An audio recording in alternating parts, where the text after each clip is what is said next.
मेरे सूर्य निसा की जो आयत है कि 434, तो उसमें जो है मारने का है, मतलब वो तो सिंपल सा रीजन समझ में आया कि औरत को डोमेस्टिक वायलेंस करने का आएगा। मार से आप कमजोर को सकते हैं, किसी ताकतवर को नहीं। ठीक है, औरत कमजोर है इसलिए मारा जाता है और कुछ नहीं है। सिंपल कोई नबी वगैरह जो है सारे मर्द आते गए, औरतें नहीं आती, तो मर्दों का बनाया हुआ समझ में आया। मैं थॉट प्रोसेस दे रहा हूँ ताकि मैं थोड़ा सा बेहतर समझ सकूं आपको। वो खुदा जिसका एविडेंस आपको चाहिए, मान लीजिए वो एविडेंस मिल गया, ठीक है, पक्का ठक्का एविडेंस, और वो खुदा कह रहा है कि अपनी बीवी को दिन रात इतना बजाना है कि वो याद रखे, अब मानेंगे? अगर सच्चा खुदा भी होगा और वो कहे कि औरत को मारना हैगा, ठीक है, तो मैं उसको एक्सेप्ट नहीं करूंगा। हाँ, तो इसका मतलब ये हुआ कि फिर एविडेंस मसला नहीं है, मोरालिटी मसला है। यानी अगर कुल्हाड़ी लेकर कोई चला तो आप वायलेंस करेंगे। मान लीजिए अगर एक शख्स आपके घर में घुस जाए और वो चोरी की नियत से घुसा और वो आपके ऊपर कुल्हाड़ी लेकर नहीं चढ़ा, उसका काम, उसका मकसद सिर्फ पैसे लेकर वहां से राह फरार इख्तियार कर जाना है, रफू चक्कर हो जाना है, आपकी आंख खुल गई, तो क्या आप उसको, और आपको मालूम है कि अगर मैं वायलेंस इख्तियार करूंगा हो सकता है मेरे पैसे बच जाएं, तो क्या आप वायलेंस इख्तियार कर सकते हैं यहाँ? जी मुफ्ती साहब, कैसे हैं? अल्हम्दुलिल्लाह। मैं ये पूछना चाह रहा था कि सवालात कुछ कर सकता हूँ मैं, अगर से पॉसिबल, मतलब आपके मजहब से रिलेटेड? जी बिल्कुल, लेकिन हम पहले आपके मजहब से रिलेटेड तो कर लें। नहीं, मेरा कोई मजहब नहीं है। यही मजहब है, ला मजहब भी एक मजहब है। चले कोई बात नहीं, ऐसे कह लें आप। हाँ, यानी ला मजहब होना भी एक पोजीशन है, जिस तरह मजहब की एक पोजीशन है। तो मैं ये कह रहा हूं कि आपने एक पोजीशन से को छोड़कर दूसरी पोजीशन क्यों इख्तियार की? एक बंदे के पास 10 लाख रुपए है, मेरे पास 10 लाख रुपए नहीं है जी, तो उसकी पोजीशन रह जाएगी, मेरी क्या होगी? आप एक फुक्कड़ आदमी होंगे, वो ये फुक्कड़ होना भी एक पोजीशन है। कोई बात नहीं, ये मेरी पोजीशन है क्योंकि मैं पैदा हुआ था तब मैं पैसे लेकर पैदा नहीं हुआ। रुपए हैं, मिसाल के तौर पर, वही मिसाल ले लीजिए, कह रहा हूं मैं पैसे लेकर पैदा नहीं होता, यानी मैं फुक्कड़ पैदा हुआ। सुनिए, आपके पास 10 लाख रुपए हैं, वो 10 लाख रुपए आपने सोचा कि यार मैं छोड़ देता हूं, मैं क्या काम करूंगा इनका, ये मुझे बिल्कुल पसंद नहीं है, और आपने 10 लाख रुपए छोड़ दिए और बिल्कुल फुक्कड़ बन गए। तो अब हम आपसे ये सवाल करेंगे कि आपने 10 लाख रुपए क्यों छोड़े? अब आप ये नहीं कह सकते कि मुझसे ये सवाल हो ही नहीं सकता कि मैं 10 लाख रुपए क्यों छोड़े, क्योंकि यही तो सवाल रैशनली होना चाहिए कि भाई 10 लाख क्यों छोड़े, अच्छे खासे थे। मैं जवाब दूं? जी, मैं अपना सवाल मुकम्मल भी कर लूं, फिर आप जवाब दीजिएगा। इमेजिन फ्रेंड साहब, एक minute, just a second. Imagine करें, क्योंकि आप इमेजिनरी हैं, तो इमेजिन करें कि आज आपके पास 0 रुपए हैं, आपके पास कोई पैसा नहीं है, और आज से 1 साल के बाद आपके पास 10 लाख रुपए हों, तो क्या कोई अक्लमंद आदमी आपसे यह सवाल करेगा कि यार ये क्या बात हुई, पिछले साल तो तुम्हारे पास कोई पैसा नहीं था, 10 लाख रुपए क्यों है तुम्हारे पास? ये सवाल गलत होगा। भाई एक आदमी मेहनत करेगा तो 10 लाख रुपए आएंगे उसके पास, लेकिन 10 लाख रुपए हो और आप उसको छोड़ दें तो ये सवाल लामहाला होगा कि 10 लाख रुपए क्यों छोड़े। जी, मैं जवाब दूं सर? जी सर, पहले तो ये कि आपने जो भी लास्ट में बात कही कि मेरे पास 10 लाख रुपए थे, असल बात ये थी, जब मैंने अकाउंट चेक करा तो मेरे अकाउंट में नहीं थे 10 लाख। मुझे बताया गया था मेरे अकाउंट में है ये, ठीक है, ये नहीं। और रही बात कि आप कह रहे हैं कि 10 लाख रुपए लेकर पैदा हुए, तो मैं ऐसा कुछ पैदा नहीं होता 10 लाख रुपए। नहीं, ये मैंने नहीं कहा, ये आप ही की मिसाल को मैंने उलट किया भाई। तो मैंने कुछ नहीं कहा 10 लाख रुपए थे कि नहीं थे, आपने खुद ही कहा, कि 10 लाख रुपए थे, मैंने छोड़ दिया, तो उसको क्या कहेंगे? मैंने कहा वो भी एक पोजीशन है, और उस पोजीशन पर ही पहले सवाल होना चाहिए कि 10 लाख रुपए क्यों छोड़े। अब ये एक अलग बात है कि आपको कहा गया कि 10 लाख रुपए थे, ये अलग बात है कि आपको कहा गया कि 10 लाख रुपए थे, वो आपको नहीं मिले, वो एक अलग इशू है। असल इशू तो ये है कि आपने 10 लाख रुपए छोड़ दिए, क्यों छोड़े? खुद ही आपके कहने पर, जो आपकी मिसाल है भाई उसी को उलट किया हमने, उसमें कोई तहरीफ नहीं की, वही एग्जैक्ट जू के तू। जी, मेरा ख्याल है मुफ्ती साहब की स्ट्रीम प्रॉब्लम कर रही है। नहीं, स्ट्रीम प्रॉब्लम नहीं कर रही है, 10 लाख रुपए प्रॉब्लम कर रहे हैं अब ये। जी, अच्छा जी सर, बोले अब सही आ रही है? बिल्कुल आ रही है। सर, 10 लाख रुपए जिसके पास नहीं है, आपने कहा फुकड़ है वो, ऐसी? तो सर जो बच्चा पैदा होता है, सब बच्चे 10 लाख रुपए लेकर पैदा होते हैं? मुमकिन है, बिल्कुल मुमकिन है जी। आप मुमकिन है कह रहे हैं, सब बच्चे 10 लाख रुपए लेकर पैदा होते हैं? नहीं, ये मैंने नहीं कहा। मैंने कहा कोई, आपने कहा क्या बच्चा पैदा होता है, यानी आप हर बच्चे के बारे में ये कह रहे हैं कि कोई भी बच्चा 10 लाख रुपए लेकर पैदा नहीं होता। मैं कहता हूँ 10 करोड़ भी लेकर पैदा हो सकता है। सर हर बच्चे का ही बोला है मैंने, हर बच्चा 10 लाख रुपए लेकर पैदा होता है।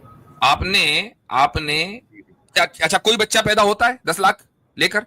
मैंने कोई हो मैंने तो सकता आज है? तक नहीं देखा सर, आप बताएं मुझे कोई बच्चा पैदा हो रहा है 10 लाख रुपए उसके साथ निकल देंगे। ये आपसे किसी ने कह दिया कि 10 लाख रुपए होने का मतलब 10 लाख रुपए आपकी जेब में रखे हुए हो? मिल्कियत मुराद होती है, प्रॉपर्टी आपकी, आप ओनर हैं 10 लाख रुपए के। इसकी हजारों दुनिया में एग्जाम्पल्स हैं कि बच्चा मालदार पैदा होता है, पैदा होने से पहले मालदार है।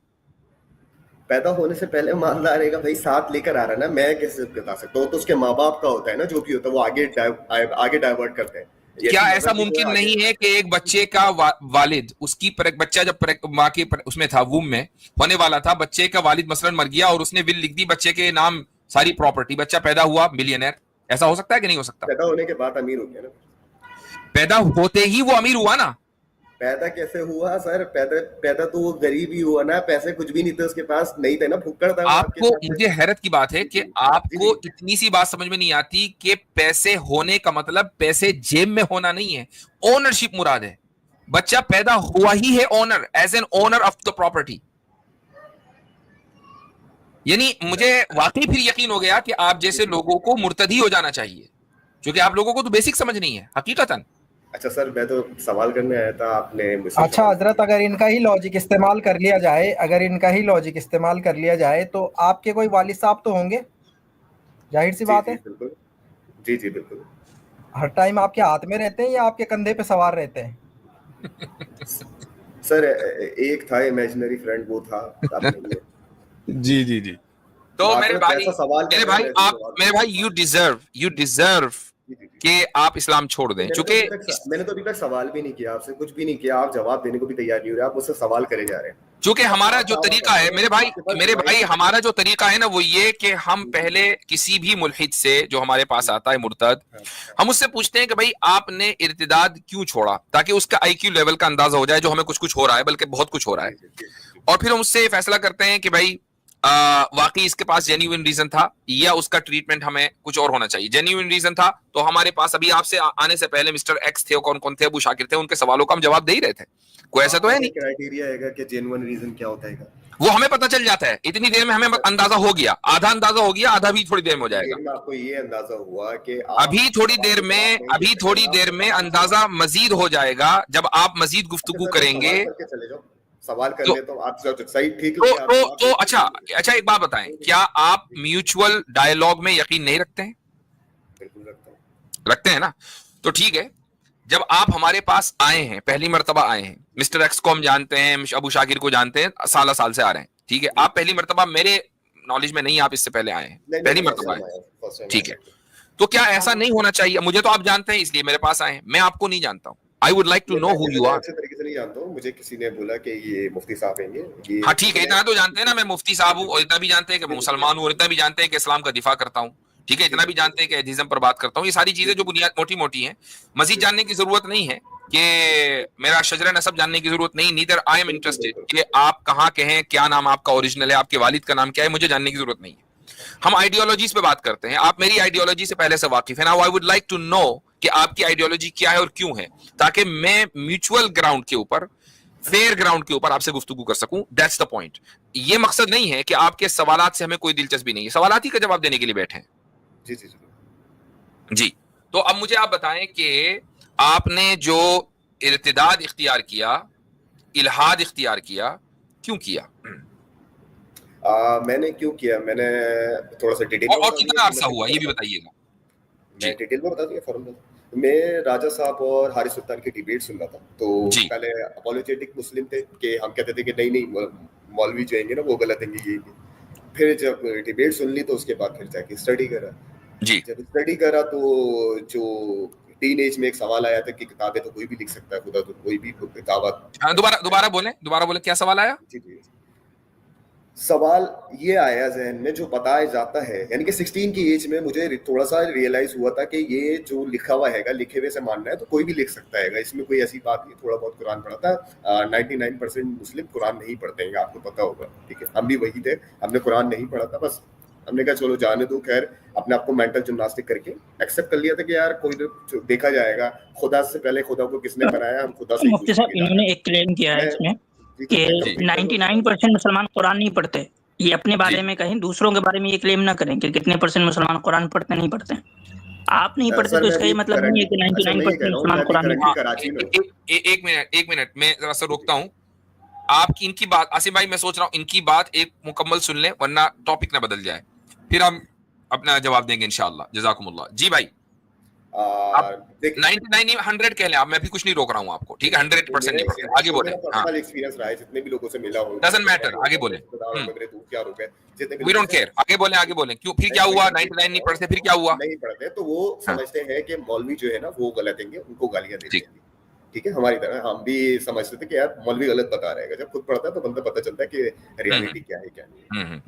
तो बहरहाल बाद में फिर मेरे सूरह निसा की जो आयत है कि 434, तो उसमें जो है मारने का है, मतलब वो तो सिंपल सा रीजन समझ में आया कि औरत को डोमेस्टिक वायलेंस करने का है। मार से बाप कमजोर को सकते हैं, किसी ताकतवर को नहीं। ठीक है, औरत कमजोर है कि इसलिए मारा जाता है और कुछ नहीं है।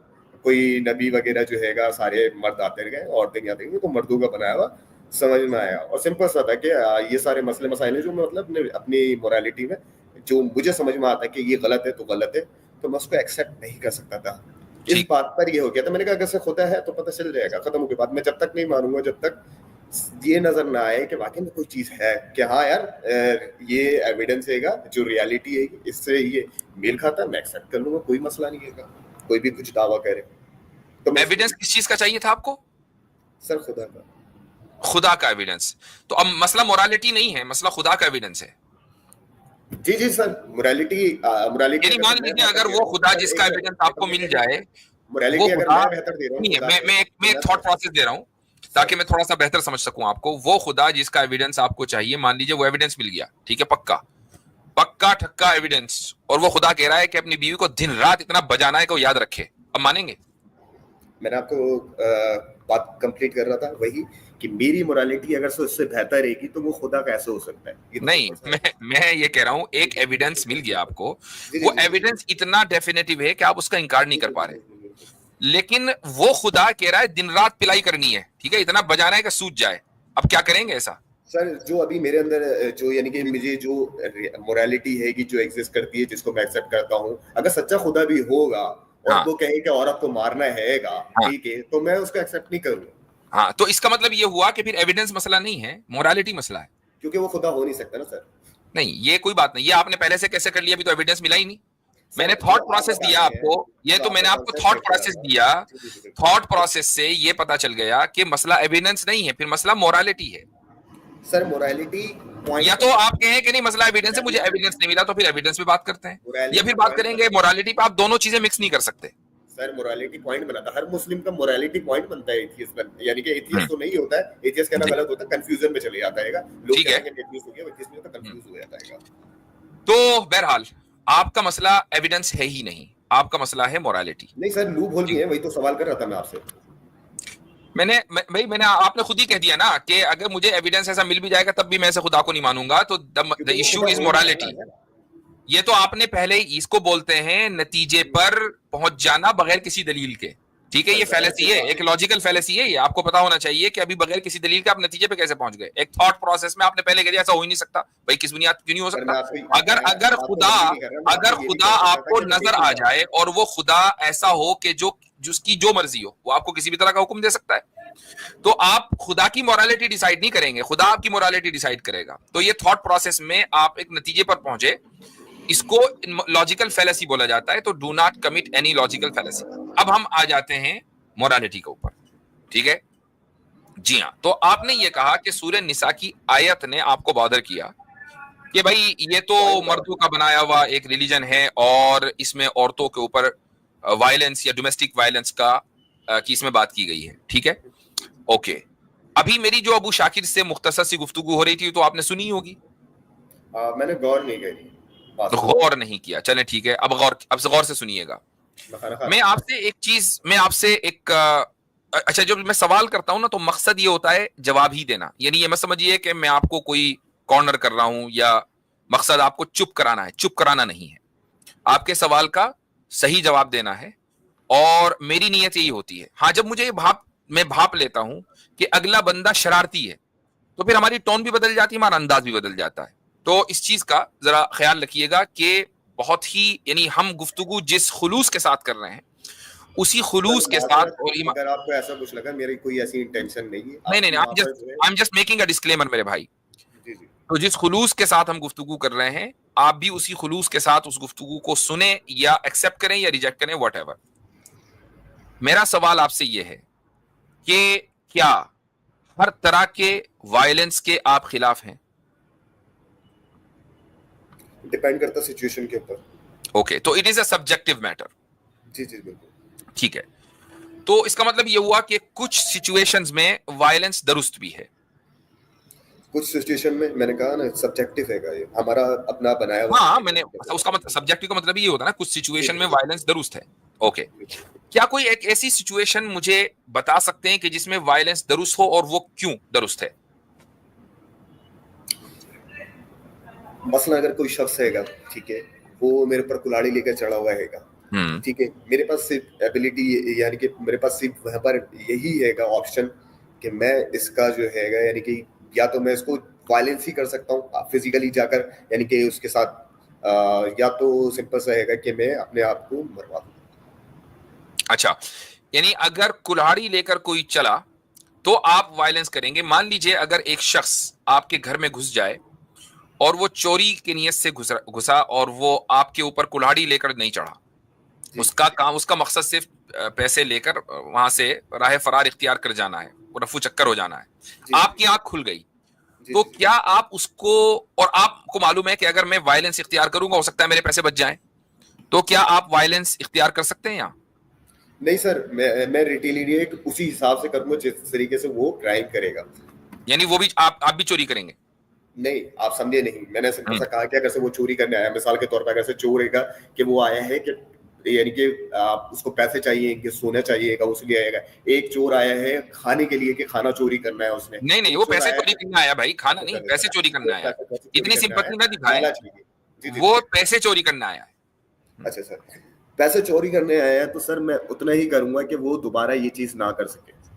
उसको बैठ के समझाएंगे, काउंसलिंग करेंगे, मेरे भाई ये चोरी क्यों करते हो, ऐसा करेंगे। यानी अगर वो लेके पैसे फरार हो रहा है, आपको कुछ नहीं करना है, उसकी काउंसलिंग शुरू कर देनी है। मैं रोकूंगा उसको, ठीक है, उसको रोकूंगा, ठीक है। रोकने के बाद जो तरीकेकार रहेगा कि पुलिस को कंप्लेन करने का, वो करूंगा। अच्छा ठीक, पुलिस ने उसको गिरफ्तार कर लिया, आपने पुलिस को कंप्लेन किया, आपने खुद कुछ नहीं किया। अब बताएं, पुलिस को ये हक है कि वो उसको लॉकअप में डाल दे? जी जी बिल्कुल, उसके सुधारने के लिए जो कर सके वो करे। सुधारने के लिए जो कर सके, क्यों? पुलिस को क्यों हक है भाई? पुलिस को यूं हक है कि सुधारना है उसे, माशरे को बेहतर बनाना है, ठीक है, वो प्रोटेक्ट कर रहा है, वो उसी जगह रख रहा है। ओके, तो इसका मतलब ये हुआ कि अगर हमारे पास कोई एक ऐसा इदारा है कि जिसका काम लोगों को सुधारना है, जिसका काम लोगों को प्रोटेक्ट करना है, तो उसको वायलेंस का आप हक देते हैं? वायलेंस का हक पहले समझ ले, वायलेंस मैंने आपको पहले ही बता दिया कि सब्जेक्टिव है भाई, वो मैंने मान लिया, दोबारा वहां जाने की जरूरत नहीं है। आपकी ही बात से जो हम जो नतीजा निकाल लें वो ये कि अगर कोई सोसाइटी में, मुल्क में कोई ऐसा इदारा है कि जिसका काम सुधारना है लोगों को, करेक्शन, जिसे करेक्शन एजेंसी बोलते हैं उनको बहुत से मुल्कों में, तो उनको वायलेंस का हक आप देते हैं क्योंकि उनके पास अथॉरिटी है। हाँ बिल्कुल, सब लोग मिलकर देते हैं, यानी कि जो, यानी कि ये म्यूचुअल अंडरस्टैंडिंग है कि जो आपका सोशल एग्रीमेंट होता है, जो सोशल कॉन्ट्रैक्ट है, उसकी बुनियाद पर आपने एक इदारे को, जैसे पुलिस है, इंटेलिजेंस है या करेक्शन एजेंसीज हैं, उनको हक दिया कि भाई तुम वायलेंस कर सकते हो। जी जी जी, ठीक है। अच्छा, अगर मान लीजिए सोशल, इसमें मैं एक पॉइंट ऐड करना चाह रहा हूँ जी, कि इनको जो आप हक देते हैं, इस तरह के जो इंस्टीट्यूशंस होते हैं, उनको आप अनलिमिटेड वायलेंस का हक देते हैं, या उनको भी आप विद इन द लॉ जो है वो चेक करते हैं कि इनका यहाँ तक तो हक है, अगर इससे ज्यादा करेगा तो वो चोर के राइट्स को भी वायलेट कर रहा है? बिल्कुल कर, या आप बिल्कुल अनलिमिटेड दे देते हैं, यानी कि पुलिस है उसको क्या आप अनलिमिटेड राइट दे देते हैं कि वो जितना चाहे, जैसे चाहे वायलेंस इस्तेमाल करे, या आप कहते हैं नहीं सर, उसकी भी एक लिमिटेशन करते हैं। ऑल्दो कि अगर से वो काम कर रहा है जिस काम के लिए कहा गया है, ठीक है, वो उससे बढ़कर कुछ कर रहा है या कुछ और बात कर रहा है, तो उसके ऊपर भी वही सजा नाफिज होती है जो काम गुड, यानी कि वो अपने लीगल फ्रेमवर्क से बाहर जाके वायलेंस को इस्तेमाल कर रहा है। ठीक है, यानी कि लीगल फ्रेमवर्क से बाहर जाके अगर वो वायलेंस को इस्तेमाल कर रहा है तो इवन चोर को भी ये राइट्स होना चाहिए कि वो उससे भी ऊपर के लीगल अथॉरिटी को वो कंप्लेन करे या वहां तक जाए। ठीक सर, जो आपका वहां पर सिस्टम होगा ना उसी हिसाब से एक्ट करेगा। अगर साहब मेरे बिल्कुल, मतलब जो सिस्टम होगा, मान लीजिए कि सही बात है। जी, तो ये एस्टैब्लिश हो गया कि आपने ये मान लिया कि उसका भी with in the legal framework जो है वो एजेंसी काम करेगी, और वो एजेंसी अगर अपने लीगल राइट्स के बियॉन्ड जा रही है तो जो नीचे की एजेंसी, यानी कि जो नीचे के लोग हैं जिनके करेक्शन, जो कि खुद गलती पे हैं और उनकी करेक्शन होनी है, उनको भी ये राइट्स है कि वो उससे ऊपर की एजेंसी को जो है वो फिर रीच आउट कर सकते हैं। ठीक है, सही हो गया मुस्तफा जी। हाँ जी, तो अब जब ये सारे पॉइंट्स क्लियर हो गए, अब हम ये कहते हैं कि एक सोशल कॉन्ट्रैक्ट है, उसकी बुनियाद पर करेक्शन एजेंसी का जो इख्तियार है, करेक्शन का जो इख्तियार है, वो शोहर को मिला है with in certain limitations. Absolute इख्तियार नहीं मिला, विद इन सर्टेन लिमिटेशंस, और जितना भी वायलेंस वो इख्तियार करेगा उसकी भी लिमिटेशन है, वो उसको क्रॉस नहीं कर सकता। सोशल कॉन्ट्रैक्ट की बुनियाद पर मिला है। क्या आपको इससे कोई प्रॉब्लम है? मैं ऐड करूं, वो लिमिटेशन जो है कि क्या उस कॉन्ट्रैक्ट में वहां पर लिखा हुआ है जो जहां से आ रही है इमोरलिटी, सब हम मान रहे हैं, ये सारी चीजें मान के चल रहे हैं। जिस तरीके से जैसे आपने कहा ना कि भाई एजेंसी को, करेक्शन एजेंसी को इख्तियार है, उस इख्तियार को क्रॉस नहीं कर सकती, सर्टेन लिमिटेशंस हैं। ऐसे ही मान लीजिए एक सोशल कॉन्ट्रैक्ट है, उसकी बुनियाद पर शोहर को यह इख्तियार दिया गया कि with in certain limitations you can exercise violence if needed, कि अगर बीवी को करेक्ट करना है या बच्चों को करेक्ट करना है, ठीक है, ये इख्तियार दिया सोशल कॉन्ट्रैक्ट के मुताबिक। क्या आपको उससे प्रॉब्लम है? सर, मैंने आपको पहले कहा कि लिमिटेशन उसमें लिखी हुई होनी चाहिए, ठीक है। दूसरा ये सेकंड बात, हम आप ही की बात मान के चल रहे हैं, तो आप कहेंगे कि हदीस से आप मेरी बात सुने गौर से। मैंने इसीलिए कहा, मैं आपको से जो गुफ्तगू कर रहा हूं उसका मकसद स्कोरिंग करना नहीं है, उसका मतलब है समझाना, थोड़ा सा आपको थॉट प्रोसेस देना, ताकि आप सब बातें सलीके से समझ भी सकें और रिस्पॉन्ड भी कर सकें what I am trying to say. तो इसलिए आप उसको क्वेश्चन को डॉज ना करें। मैं ये कह रहा हूं सोशल कॉन्ट्रैक्ट है, उसकी बुनियाद पर एक मर्द को और शौहर को इख्तियार दिया गया है with in limitation. Social contract में लिखा हुआ है with in these limitations you can exercise violence if needed. आपको इससे प्रॉब्लम है या नहीं? सर, मेरे सोशल कॉन्ट्रैक्ट में एक पर्टिकुलर कम्युनिटी को ये राइट नहीं मिलेगा कि आप ही ये काम कर सकते हो। भाई सोशल कॉन्ट्रैक्ट कुछ भी हो सकता है ना, सोशल कॉन्ट्रैक्ट कुछ भी हो सकता है, वो आपका अपना, आप ये नहीं कह सकते मेरा सोशल कॉन्ट्रैक्ट गलत है, इसीलिए तो मैं कह रहा हूँ वो गलत आप ये नहीं कह सकते, तो फिर सोशल कॉन्ट्रैक्ट मेयार नहीं है। फिर डोंट से कि सोशल कॉन्ट्रैक्ट की बुनियाद पर सोशल कॉन्ट्रैक्ट है जिसमें कहा जाता है कि एक पर्टिकुलर कम्युनिटी है उसको आप देते हैं। एक सोशल कॉन्ट्रैक्ट होता है कि सब इक्वल लेंगे, क्या आपके साथ भी हो सकता है, आपके साथ भी हो सकता है। सोशल कॉन्ट्रैक्ट का मतलब क्या होता है कि सोसाइटी ने उसको एक्सेप्ट कर लिया ना। एक आदमी अगर सोसाइटी के खिलाफ जा रहा है तो सोसाइटी उसको पनिश करेगी। सोसाइटी को हक है कि नहीं उसको पनिश करने का, एक आदमी को? दुनिया में बहुत सारी सोसाइटी होती है, अगर से कोई सोसाइटी ऐसा लॉ एक्सेप्ट करती है कि ऐसा सोशल कॉन्ट्रैक्ट जिसमें जो एक पर्टिकुलर कम्युनिटी है उसी को ही आप कह रहे हैं कि भैया तुम दूसरी वाली पे तुम ये सारा काम कर सकते हो, सारी अपनी रिस्ट्रिक्शन लगा सकते हो, सारी आप वायलेंस आप कर सकते हो, तो मैं ठीक है। अभी एक पॉइंट जो आसिम भाई ने ऐड किया मैं उसको लेकर आता हूं। आपने ये कहा कि करेक्शन एजेंसी एक कम्युनिटी है, उसको इख्तियार है, जो उस करेक्शन एजेंसी का हिस्सा होगा सिर्फ उसी को इख्तियार होगा कि वो violence with in certain limitation वो ऑब्जर्व करे या वायलेंस करे। अगर उसने उस लिमिटेशन को क्रॉस किया तो जिसके ऊपर वायलेंस हो रहा है वो हायर अथॉरिटी के पास जा सकता है, लेकिन उस करेक्शन एजेंसी में ही रहकर आप वायलेंस कर सकते हैं। तो ये भी तो एक सर्टेन कम्युनिटी है ना। सर देखे, कम्युनिटी सिंपल सा कहा कि एक पर्टिकुलर कम्युनिटी को आप एक जॉब दे रहे हैं कि भैया आप जो है ना आप वायलेंस करेंगे करेक्शन करने के लिए, दूसरी वाली कम्युनिटी के कहते हैं आप नहीं कर सकते, आप हैं सिर्फ सजा खाने के लिए। अगर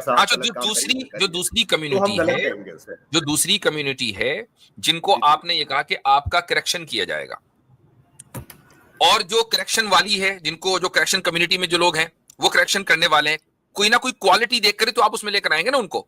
मसलन थीव्स को आप करेक्शन एजेंसी में नहीं लेकर आएंगे। अगर आप ये कहें कि भाई ये क्या बात हुई, सारे चोरों को ही करेक्ट किया जा रहा है, पुलिस वालों को क्यों नहीं करेक्ट किया जा रहा? भाई पुलिस वाले करेक्ट करने के लिए, चोर करेक्ट होने के लिए, ऑब्वियसली बात है। सर पार्टिकुलर कम्युनिटी की बात आ रही है, घूम फिर कर जहां पर बात कह रहे हैं ना आप, हाँ तो चोर भी तो एक पर्टिकुलर कम्युनिटी है, चोर करप्ट लोग ये सारे के सारे पर्टिकुलर कम्युनिटी है ना। अच्छा, आपकी जो वहां पर कम्युनिटी है कि जिसको आप कह रहे हैं कि इसके पास अथॉरिटी है कि, हाँ, ठीक है, उसकी जो क्वालिफिकेशन है कि वो आपके मुताबिक क्या है कि वो दूसरे वाले से जो आप कह रहे हैं कि बेहतर है कि, वो सोशल कॉन्ट्रैक्ट तय करेगा ना, वो सोशल कॉन्ट्रैक्ट तय करेगा, वो सोशल कॉन्ट्रैक्ट तय करेगा। उसमें एक मसलन क्वालिटी भी हो सकती है कि जो जिनको वायलेंस इख्तियार करना है वो फिजिकली फिट हो वायलेंस के लिए। ठीक है, आपके अगर से सोशल कॉन्ट्रैक्ट में ये रहता है कि पर्टिकुलर कम्युनिटी जिसको आप कह रहे हैं कि ये वायलेंस इख्तियार कर सकती है जी, और दूसरी वाले को कह रहे हैं कि तुम तो अहल ही नहीं हो इसके, तुम तो सिर्फ लाते घुसे खाने के लिए हो कि तुम्हारे पास वायलेंस हो, तुम गलत काम करो। तो सर मैं आपसे सिंपल से ये पूछ रहा हूँ कि वो कम्युनिटी जो है कि क्या वो क्वालिफाई नहीं कर सकती उसके लिए? हाँ, बिल्कुल कर सकती है। अगर वो फिजिकली और रैशनली फिट हो जाए तो कर सकती है, कर सकती है ना। तो सर हाँ, दुनिया में फिजिकली, मेरी बात कीजिए, अगर फिजिकली रैशनली फिट हो जाए तो कर सकती है। जी जी जी बिल्कुल जी मुसब, मैं बहुत सारी दुनिया में, सर मैं बात कर जी जी जी आपका ये पॉइंट भी अटक गया, मैं थोड़ा इसको और वाज़ेह कर दूं। मैं आपसे पूछ रहा हूँ, जी बोले आप। जी मैं आपसे ये देखें, ये जो यानी कि लॉ इन्फोर्समेंट होता है, जो एक्सरसाइज होते हैं ना, जो करेक्शन के या लीगल मैटर्स, आप उसमें ये मानते हैं कि नहीं कि वो हायरार्की में एक्सरसाइज होते हैं? मतलब ऐसा हो सकता है कि मान लीजिए कि एक नीचे बंदा है, ठीक है, और उसने अपने किसी ऊपर वाले को जो है वो करप्शन करते देखा है, तो क्या वो एट द सेम टाइम उसी वक्त जो है क्या उसके ऊपर वो एक्शन ले सकता है अपने ऊपर वाले बंदे पे? या आपके भी जो सिस्टम में रह रहे हैं, लीगल सिस्टम में, उसमें ये होता है कि नीचे वाला बंदा जाके रिपोर्ट करेगा कि भाई अपने एविडेंसेस के बेस पे वो रिपोर्ट करेगा, वो खुद एक्शन नहीं लेगा? ये होता है, या ये होता है कि आपके यहाँ कि अगर ऊपर वाला बंदा गलत कर रहा है, हायरार्की में वो ऊपर है, यानी कि जो एक पूरा सिस्टम होता है, आप एक सोसाइटी में रह रहे होंगे, वो सोसाइटी हायरार्किकल होगी ना, वो विदाउट हायरार्की तो एग्जिस्ट नहीं करती। कोई भी सिस्टम में हायरार्की होता है। सर हायरार्की आप बनाते हैंगे सिस्टम को एक्ट करने के नहीं, आप अच्छा बताएं, आपका जो सिस्टम है, आप जिस सिस्टम को ओन करते हैं उसमें हायरार्की है या नहीं है? चलें ठीक है, हमारे सिस्टम को भी आप छोड़ दें, आप अपने सिस्टम की बात करें कि आप जिस सिस्टम में रहते हैं, जिस सिस्टम को मानते हैं, वहाँ हायरार्की है या नहीं है?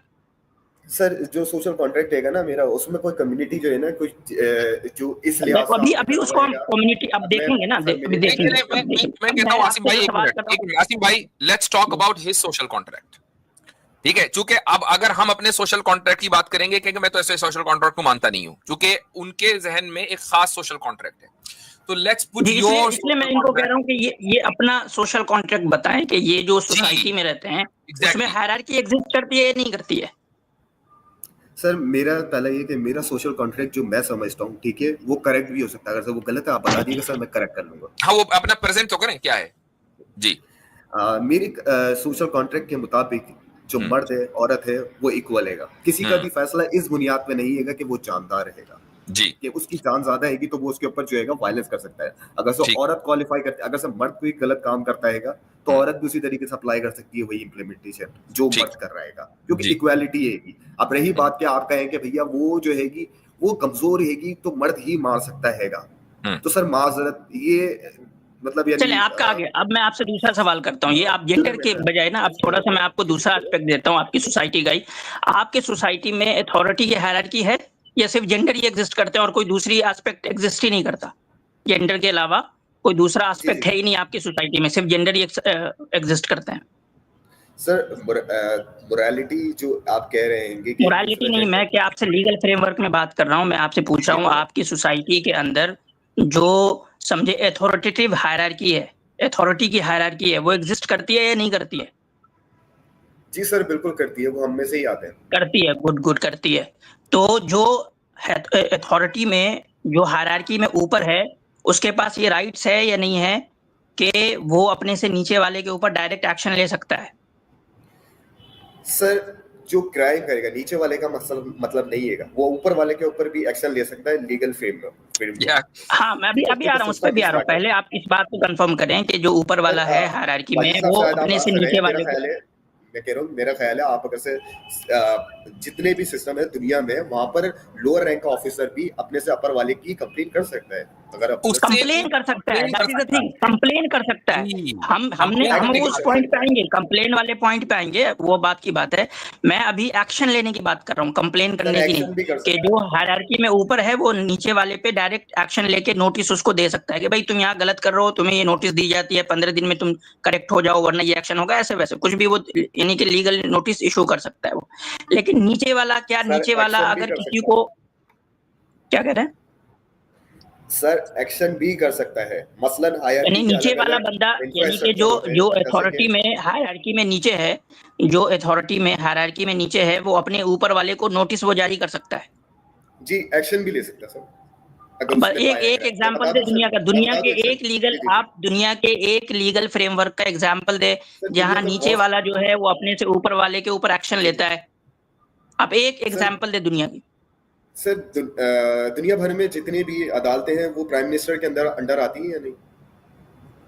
कोई जरूरी नहीं है। किसने कह दिया आपसे? मैंने कहा अलग अलग फ्रेमवर्क होते हैं। किसने कह दिया आपसे? दुनिया में बहुत सी प्राइम अदालतें हैं कि वो नहीं आती है प्राइम मिनिस्टर के अंदर? नहीं आती, बिल्कुल नहीं। जो आपको लिबरल स्टेट का पता नहीं है, जुडिशरी जो है वो बिल्कुल सेपरेट पावर होती है लिबरल स्टेट में। जी जी, लिबरल स्टेट की आपको मतलब अब मुझे पॉलिटी भी पढ़ानी पड़ेगी कि उसमें जो है वो 3 अलग अलग उनके इदारे होते हैं, इंडिपेंडेंट इदारे होते हैं, और इन तीनों का जहां एक तरफ जो है एक साथ काम हार्मोनाइजेशन भी होता है, दूसरी तरफ वो इंडिपेंडेंट भी होते हैं। ठीक है, इसके अंदर जुडिशरी अलग होती है, उसके अंदर पार्लियामेंट अलग होती है। ठीक है, इसी तरीके से जो है क्या कह रहे हैं, यहाँ पर हायरार्की नहीं होती? हायरार्की होती है क्योंकि कुछ मामलों में जहां वो विद इन द लॉ जो है वो डिफाइन होती है। आसिम भाई, इनको बेसिक्स नहीं पता, लिटरली जी, आप बोले बेसिक्स नहीं पता है। तो मसला ये है कि लीगल फ्रेमवर्क, लीगल यानी कि लीगल चीजें काम कैसे करती है, ये लोगों ने मतलब समझते नहीं और सीधा लेकर आ जाते हैं कि इस्लाम में ऐसा है वैसा है। ठीक है, तो मेरे भाई आप जो है वो गलत हूँ ना, मुझे नहीं पता सर, मैं कहता हूँ, मैं माजरत करता हूँ, मैं करेक्शन कर लेता हूँ, ठीक है ना, मैं गलत हूँ। हाँ, तो ये आप कहिए, ये आपका सवाल था, मेरा सवाल बात है कि एक लोअर रैंक का ऑफिसर हायर रैंक के ऑफिसर को पनिश नहीं कर सकता, वो उससे हायर रैंक पर जाकर कंप्लेन कर सकता है, पनिश नहीं कर सकता है। ओके, उसकी कोई एग्जांपल दुनिया में नहीं मिलती कि लोअर रैंक ने हायर रैंक को पनिश कर दिया। It's not possible. हायरार्की का मतलब ये होता है। अच्छा सर, पुलिसमैन जो होते हैं वो अंडर आते हैं प्राइम मिनिस्टर के? अब वो छोड़ दीजिए उसको, हम आपको पॉलिटिक्स पढ़ाने नहीं बैठे हैं यहाँ पर। Let's move on to the original prime minister rap कर रहा है किसी और भाई, let's move on to the original question. Let's move on to the original question. अब मैं आपको ओरिजिनल क्वेश्चन पर लेके चलता हूँ। जो आपने जेंडर इक्वालिटी की बात की है, ठीक है, असल आपका मसला ये है कि भाई दोनों जेंडर इक्वल हैं, ठीक है।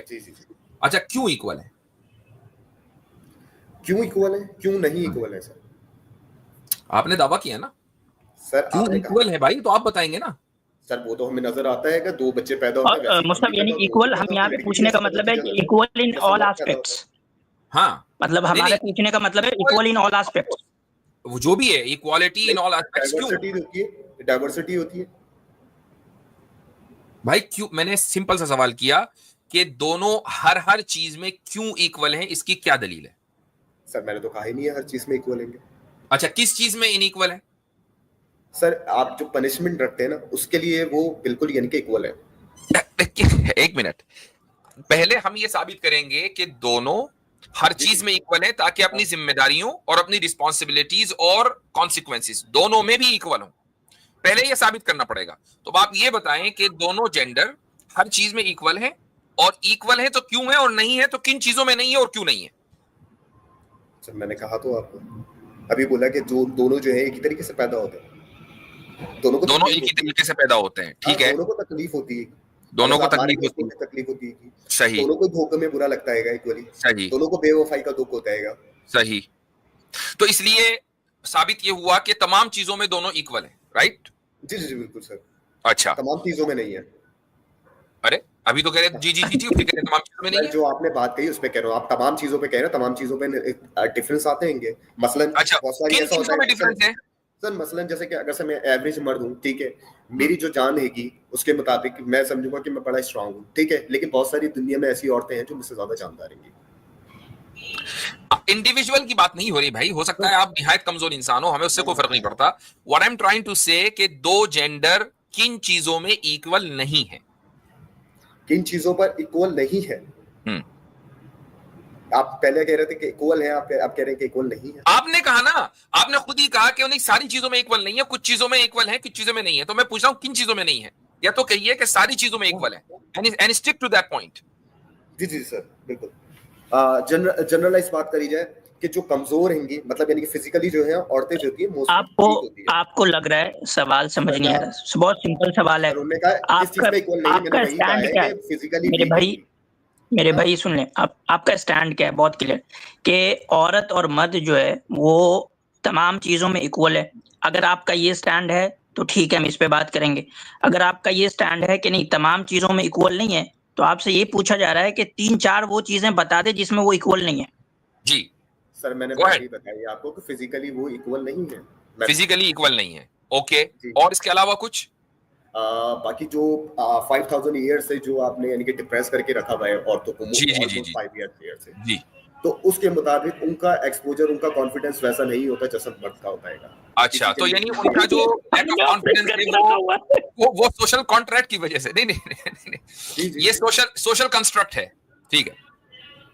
अच्छा, अब मुझे एक बात बताएं कि एक 17 साल 350 दिन का लड़का और 18 साल की लड़की दोनों इक्वल हैं या नहीं? नहीं। क्यों? छोटे बड़े हो गए ना सर। 10 दिन का ही तो फर्क है। 10 दिन में ऐसे कौन से कमाल हो जाएगा? 10 दिन का फर्क है। बात ये भी होता है ना, एक्सपीरियंस कितना है। मसलन ये कि 10 दिन में, एक मिनट, 10 दिन में आपका क्या एक्सपीरियंस हो जाएगा? आप पहले ये बताएं। आप उस नहीं, मैंने जो पूछा वो बताइए, 10 दिन में ऐसा क्या होने वाला है? आप सवाल रिपीट करें अपना। एक लड़की या लड़का 17 साल 350 दिन का है, ठीक है, और लड़की मसलन वो 18 साल की है। दोनों में फर्क है या नहीं है? और दोनों अगर इक्वल है तो क्यों है, नहीं है तो क्यों नहीं है? सर, एज का फर्क है। नहीं, 10 दिन का फर्क है मेरे भाई। 10 दिन में क्या होगा? ऐसा क्या हो जाएगा 10 दिन में? 10 दिन का यही अगले 10 दिन में ऐसा क्या आप एक्सपेक्ट करेंगे कि इतना जबरदस्त ट्रांसफॉर्मेशन होगा? आप जो बराबरी पूछ रहे हैं, आप किस चीज की बराबरी पूछ रहे हैं, ये बताइए। किसी भी चीज में बताएं कि मसलन वोटिंग राइट है, मसलन वोटिंग राइट है, या शादी करने का हक है, इन चीजों का हक है या नहीं? सर, वोटिंग राइट अगर से 18 हैगी या 17 हैगी, जो भी एज हैगी, जो उस पे पहले पहुंचेगा वो जो हैगा, यानी कि जो पहले पहुंच रहा है वो राइट वोट करेगा, तो उसका राइट रहेगा। मिसाल के तौर पर 10 दिन बाद इलेक्शन है और एक लड़का है जो 17 साल 350 दिन का है, 10 दिन बाद इलेक्शन है, और एक लड़की है वो 18 साल की है, तो आपने 18 साल वाली को तो वोटिंग राइट दे दिया। अब इलेक्शन चूंकि 10 दिन के बाद वो 18 साल का होगा लड़का, और अभी 18 साल का होने में 10 दिन बाकी है, इलेक्शन आज है, आप उसको वोटिंग राइट नहीं दे रहे, तो 10 दिन में ऐसा क्या हो जाएगा? कितनी मेच्योरिटी उसके अंदर आ जाएगी, कितनी रैशनैलिटी आ जाएगी?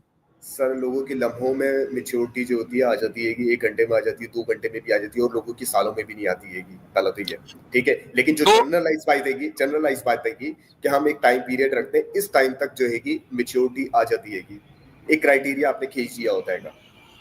अच्छा, तो सिस्टम को बेहतर चलाने के लिए आप इसमें बहस कर सकते हैं कि भैया सिस्टम में आप चेक भी कर सकते हैं, उसका टेस्टिंग भी ले सकते हैं, वो भी कर सकते हैं, लेकिन शायद इंसान के पास इतनी अवेलेबिलिटी नहीं है अभी। तो इसका मतलब ये हुआ कि एक सोसाइटी ने सोशल कंस्ट्रक्ट ये हुआ, या सोशल कॉन्ट्रैक्ट ये हुआ कि 18 साल से एक दिन पहले भी एक बंदे को हम इमेच्योर मानेंगे, अगले दिन मेच्योर मानेंगे।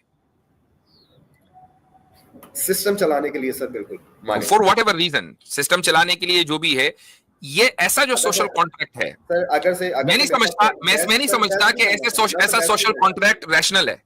मैं तो कह रहा हूँ बहस नहीं हो सकता, मैं तो आपसे कह रहा हूँ सिंपल। तो ऐसा सोशल कॉन्ट्रैक्ट, अब आप देखें कि जिस सोशल कॉन्ट्रैक्ट को आप जेंडर की बुनियाद पर दुरुस्त करार दे रहे हैं, उसी सोशल कॉन्ट्रैक्ट में एक दिन के एज के डिफरेंस से इनइक्वालिटी कितनी जबरदस्त है कि आप वोट नहीं दे सकते। What happened to your equality? के मुताबिक नहीं कहूंगा मैं, तो आपको